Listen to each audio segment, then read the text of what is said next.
तो दोस्तों, super heroes की दुनिया में कुछ ऐसे भी हीरोज हैं जिन्हें अपनी पावर्स किसी साइंटिफिक एक्सपेरिमेंट या फिर साइंटिफिक मिस्टेक की वजह से मिली है। और इस कैटेगरी में कैप्टन अमेरिका और स्पाइडरमैन ये सबसे फेमस कैरेक्टर्स है। पर बहुत से लोगों को ये कंफ्यूजन है कि इन दोनों में से ज्यादा ताकतवर कौन है। इसीलिए आज हम कैप्टन अमेरिका और स्पाइडरमैन का कंपैरिजन करेंगे और जानेंगे कि कौन ज्यादा पावरफुल है। लेकिन वीडियो शुरू करने से पहले मैं आपको एक ऑसम ऐप के बारे में बताना चाहूंगा जिसका नाम है नॉक्स लकी वॉलपेपर। इस ऐप में कमाल के HD वॉलपेपर्स अवेलेबल है जिन्हें आप अपनी फोन की होम स्क्रीन या लॉक स्क्रीन पर सेट कर सकते हैं। इस ऐप में कई सारी कैटेगरीज के लाखों वॉलपेपर्स अवेलेबल है। यहाँ पर आपको काफी सारे लाइव वॉलपेपर्स भी मिल जाते हैं और आप यहाँ अपनी फेवरेट वीडियो को इंपोर्ट करके उसे भी लाइव वॉलपेपर बना सकते हैं। ये ऐप प्ले स्टोर और ऐप स्टोर दोनों ही जगह अवेलेबल है। डिस्क्रिप्शन में दी हुई लिंक से आप इसे डाउनलोड कर सकते हैं।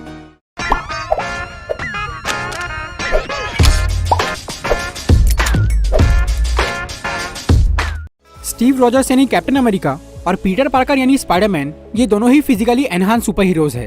पर इन दोनों को पावर्स मिलने की प्रोसेस बिल्कुल अलग है, इसीलिए इनकी शक्तियां भी काफी अलग है। कैप्टन अमेरिका और स्पाइडरमैन का कंपैरिजन शुरू करने से पहले आइए इन दोनों की पावर्स जान लेते हैं। सबसे पहले बात करते हैं कैप्टन अमेरिका की। स्टीव रॉजर्स, जो कि एक दुबला पतला बीमार लड़का था, उसे सुपर सोल्जर सीरम से इस कदर ताकत मिली जिसकी कोई हद नहीं। सुपर सोल्जर सीरम से स्टीव की बॉडी हर तरह से एनहांस हुई है। पहले उसे कई सारी बीमारियां थी, लेकिन सुपर सोल्जर बनने के बाद उसकी सभी बीमारियां खत्म हो गई। स्टीव की बॉडी किसी ओलंपिक एथलीट से भी ज्यादा अच्छी बन चुकी है। सुपर सोल्जर सीरम ने उसकी बॉडी को लाइफ टाइम के लिए परफेक्ट बना दिया है। अगर वो अनहेल्दी लाइफस्टाइल भी फॉलो करे तो भी उसकी बॉडी जैसी की वैसी ही रहेगी। लेकिन फिर भी कैप्टन ने अच्छी डाइट और एक्सरसाइज कभी बंद नहीं की। कैप्टन अमेरिका के पास एनहांस स्ट्रेंथ है। वो कई सारे ताकतवर लोगों को आसानी से हरा सकता है। कैप्टन ने विंटर सोल्जर को भी संभाल लिया था, जबकि उसके पास एक लोहे का हाथ था। कैप्टन ने आयरन मैन तक को अच्छी टक्कर दी है। उसने न सिर्फ चित्तौरी आर्मी और अल्ट्रॉन की धुलाई की, बल्कि वो थैनोस जैसे खतरनाक एलियन से भी लड़ चुका है। कैप्टन अपनी ताकत से मजबूत दीवारों को तोड़ सकता है, लात मार के ट्रक हिला सकता है और हेलीकॉप्टर को भी उड़ने से रोक सकता है। कैप्टन के पास एनहांस ड्यूरेबिलिटी है। उसकी मसल्स और बोन्स बहुत स्ट्रॉन्ग है। 30 माले की बिल्डिंग से कूदने पर भी उसे कुछ नहीं हुआ था। कैप्टन जोरदार बिजली के झटकों को भी बर्दाश्त कर सकता है और बड़े से बड़े धमाके झेल सकता है। कैप्टन का स्टेमिना बहुत जबरदस्त है। वो घंटों तक लड़ाई कर सकता है और काफी देर तक पानी में सांस रोक सकता है। एनहांस स्पीड, कैप्टन की रफ्तार बहुत तेज है। जहां आम लोग थक जाते हैं, वहां कैप्टन की दौड़ शुरू होती है। वो किसी गाड़ी से रेस लगा के उसे हरा सकता है। इसके अलावा कैप्टन के एक्शंस भी बहुत फास्ट है। उसे गोलियों से बचना अच्छी तरह आता है और वो काफी स्पीड में अपने दुश्मनों पर वार करता है। एनहांस्ड हीलिंग पावर, स्टीव की बॉडी चोट लगने पर भी बहुत जल्दी ठीक हो जाती है। अगर वो बहुत ज्यादा भी घायल हो जाए तो भी वो कुछ ही दिनों में पूरी तरह ठीक हो जाता है। कैप्टन लगभग 70 साल तक बर्फ में जमा था, लेकिन वो फिर भी जिंदा बचा रहा। उसका इम्यून सिस्टम बहुत स्ट्रॉन्ग है। उसे कोई बीमारी या इन्फेक्शन नहीं हो सकता और जहर भी उस पर असर नहीं करता। Enhance intelligence, super soldier serum से स्टीव के दिमाग की क्षमता भी बहुत बढ़ गई है। वो मल्टीपल इन्फॉर्मेशन को आसानी से प्रोसेस कर सकता है और काफी अच्छे प्लान बना सकता है। उसकी याददाश्त बहुत तेज है। कैप्टन की देखने और सुनने की शक्ति भी दूसरों के मुकाबले बहुत अच्छी है। इसके अलावा कैप्टन अपनी शील्ड का इस्तेमाल करने में बहुत एक्सपर्ट है और वो दूसरे हथियार भी अच्छी तरह चला सकता है। ये सब तो है कैप्टन अमेरिका की बात। अब बात करते हैं स्पाइडरमैन की पावर्स के बारे में। एक म्यूटेंट स्पाइडर के काटने की वजह से पीटर पार्कर के अंदर उसी स्पाइडर की जैसी पावर्स आ गई। जहां पीटर पहले एक नॉर्मल बच्चा था, वहीं अब वो एक सुपर ह्यूमन बन चुका है। उसके पास सुपर ह्यूमन स्ट्रेंथ है। उसने एक स्पीड में आती हुई कार को, जिसका वजन 1500 किलो था, उसे आसानी से रोक दिया था। वो कई तरह की भारी चीजें आराम से उठा सकता है। वल्चर ने उसके ऊपर एक बिल्डिंग की छत गिरा दी थी, लेकिन पीटर ने अकेले ही उसे अपने ऊपर से हटा दिया।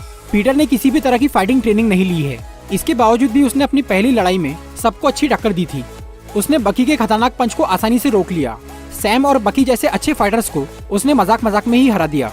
पीटर ने एक टूटते हुए शिप को अकेले ही पकड़ के रखा था। सुपर ह्यूमन एजिलिटी, पीटर बिल्कुल एक स्पाइडर की तरह एजाइल यानी फुर्तीला है। वो इस तरह के मूवमेंट्स कर सकता है जो कि एक आम इंसान के लिए बहुत मुश्किल है। वो काफी ऊंची और लंबी छलांग मार सकता है और वेब स्ट्रिंग्स पर आसानी से चल सकता है। अपनी फुर्ती का इस्तेमाल करके पीटर ने थैनोस को कई बार जादुई लात मारी और मिस्टीरियो के बहुत सारे ड्रोन्स तबाह कर दिए।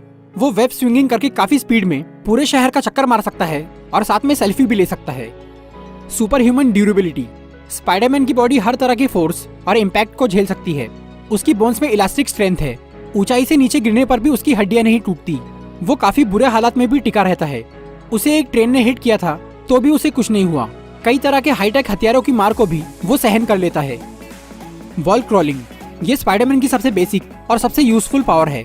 पीटर बिना किसी स्टिकी ग्लव्स के कहीं पर भी चिपक सकता है और दीवारों पर चल सकता है। ये एबिलिटी उसके मर्जी के मुताबिक काम करती है। पीटर अपने दिमाग से अपनी बॉडी की किसी भी पार्ट को अधेसिव बना सकता है। Regenerative healing factor. स्पाइडरमैन का मेटाबॉलिज्म बहुत फास्ट है। वो कितना भी घायल क्यों ना हो, फिर भी वो बहुत जल्दी ठीक हो जाता है। वल्चर से लड़ने के बाद पीटर बहुत बुरी तरह जख्मी हो गया था, लेकिन वो कुछ ही घंटों बाद नॉर्मल हो गया। ऐसे ही एवेंजर्स एंड गेम के फाइनल बैटल के बाद भी वो बहुत जल्दी ठीक हो गया। Spider sense. ये स्पाइडरमैन की सबसे खास पावर है। इसकी वजह से पीटर को आने वाले खतरे का पहले से ही अंदाजा हो जाता है। ये एक तरह का सिक्स्थ सेंस है, जिससे स्पाइडरमैन को अपने आसपास के छोटे से छोटे मूवमेंट का पता चल जाता है। अगर पीटर फोकस करे तो उसका स्पाइडर सेंस कई गुना बढ़ जाता है। इसका सबसे अच्छा एग्जांपल ये है कि मिस्टीरियो के इनविजिबल ड्रोन्स को पीटर ने आग बंद करके तबाह किया था। इन्फिनिटी वॉर में जब थैनोस ने चुटकी बजाई, तब स्पाइडर सेंस की वजह से पीटर को पहले ही समझ में आ गया था कि उसके साथ कुछ बुरा होने वाला है। इस सब के अलावा पीटर का दिमाग भी बहुत तेज है। वो फिजिक्स और केमिस्ट्री में बहुत एक्सपर्ट है, जिसका यूज करके उसने खुद अपने वेब शूटर्स डिजाइन किए थे। यहाँ तक कि बाद में उसने स्टार्क टेक्नोलॉजी का यूज करके कस्टमाइज स्पाइडरमैन सूट तैयार किया। ये सब तो हुई स्पाइडरमैन और कैप्टन अमेरिका की पावर्स की बात। चलिए अब ये जानते हैं कि इन दोनों में से ज्यादा पावरफुल कौन है। शायद आपको इस सवाल का जवाब मिल गया होगा, लेकिन इसके बारे में हम डिटेल में बात करेंगे। सुपर सोल्जर सीरम ने स्टीव रॉजर्स की बॉडी को एनहांस किया है, लेकिन वो सीरम किसी को भी इंसानी लेवल पर ही पावरफुल बना सकता है। मतलब कैप्टन अमेरिका आम इंसान से तो बहुत ताकतवर है, लेकिन वो खास शक्ति वाले लोगों से पीछे है। दूसरी तरफ पीटर पार्कर एक म्यूटेंट स्पाइडर के काटने की वजह से म्यूटेंट बन चुका है। मतलब वो एक सुपर ह्यूमन है।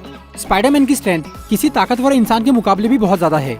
जहाँ कैप्टन अमेरिका एक कार को उठा सकता है, वहीं स्पाइडरमैन एक कार को उठाकर दूर तक फेंक सकता है। कैप्टन को बकी से लड़ाई करने और उसे काबू करने में बहुत मेहनत लगी थी, लेकिन स्पाइडरमैन ने बकी और सैम दोनों को ही बहुत आसानी से हरा दिया। अगर स्टीव रॉजर्स आम इंसान से 4 गुना ताकतवर है, तो पीटर आम इंसान से 8 से 10 गुना ज्यादा ताकतवर है। ड्यूरेबिलिटी और स्टेमिना के मामले में स्पाइडरमैन और कैप्टन लगभग सेम है, पर स्पीड के मामले में स्पाइडरमैन बहुत आगे है। पीटर ने अपनी रफ्तार से स्टार्क इंडस्ट्रीज के कई सारे ड्रोन्स को तबाह कर दिया था। कैप्टन ऊपर से तो नीचे कूद सकता है, लेकिन वो नीचे से ऊपर नहीं कूद सकता, पर स्पाइडरमैन काफी ऊंची छलांग लगा सकता है। इसके अलावा स्पाइडरमैन दीवारों पर भी चल सकता है और वो कमाल की वेब स्विंगिंग कर सकता है। पर कैप्टन के पास ना तो वॉल क्रॉलिंग एबिलिटी है और ना ही उसमें ज्यादा फ्लेक्सिबिलिटी है। स्पाइडरमैन की हीलिंग पावर भी कैप्टन से बहुत ज्यादा है। छोटी मोटी चोट से तो कैप्टन जल्दी ठीक हो जाता है, लेकिन ज्यादा घायल होने पर उसे ठीक होने में कुछ दिन लग जाते हैं। पर स्पाइडरमैन कितना भी जख्मी क्यों ना हो, वो कुछ ही घंटों में पूरी तरह ठीक हो जाता है और उस पर एक खरोच का निशान तक नहीं रहता। स्पाइडरमैन का स्पाइडर सेंस एक ऐसी एबिलिटी है जिसकी बराबरी कोई नहीं कर सकता। सिर्फ एक ही ऐसी फील्ड है जिसमें स्पाइडरमैन अभी कैप्टन अमेरिका से बहुत पीछे है, और वो है कैप्टन का एक्सपीरियंस। स्टीव रॉजर्स ने आज तक बहुत सारी जंग लड़ी है और उसने काफी ट्रेनिंग भी की है। कैप्टन कई तरह की फाइटिंग स्किल्स में एक्सपर्ट है। वो अपनी स्ट्रेटेजी से किसी को भी अच्छी टक्कर दे सकता है। दूसरी तरफ अपना स्पाइडी अभी बच्चा है, ना तो उसने ज्यादा जंग देखी है और ना ही उसे कोई स्पेशल फाइटिंग स्किल्स आती है। इसीलिए कैप्टन अपने एक्सपीरियंस की वजह से स्पाइडरमैन से निपट सकता है। ओवरऑल सभी पॉइंट्स को कंपेयर करने पर हमें ये समझ में आता है कि पावर्स के मामले में स्पाइडरमैन कैप्टन अमेरिका से बहुत आगे है, पर एक्सपीरियंस और फाइटिंग स्किल्स में स्पाइडरमैन कैप्टन से पीछे है। लेकिन स्पाइडरमैन का सफर तो बस अभी शुरू ही हुआ है। आगे जाकर वो हर चीज में पूरी तरह एक्सपर्ट हो जाएगा। तो दोस्तों, ये था स्पाइडरमैन और कैप्टन अमेरिका का एक कंपैरिजन वीडियो। अगर आपको ये वीडियो अच्छी लगी हो तो इसे लाइक और शेयर जरूर करिए, और ऐसी इंटरेस्टिंग वीडियोस देखने के लिए सब्सक्राइब कीजिए हमारा चैनल और इस बेल को दबाइए ताकि आपको हमारी वीडियोस सही टाइम पर मिल सके। Walking alone, the streets are empty. The only thing I can see is my own silhouette. I'm getting stronger, step by step. The clock is ticking, but there's no time for me.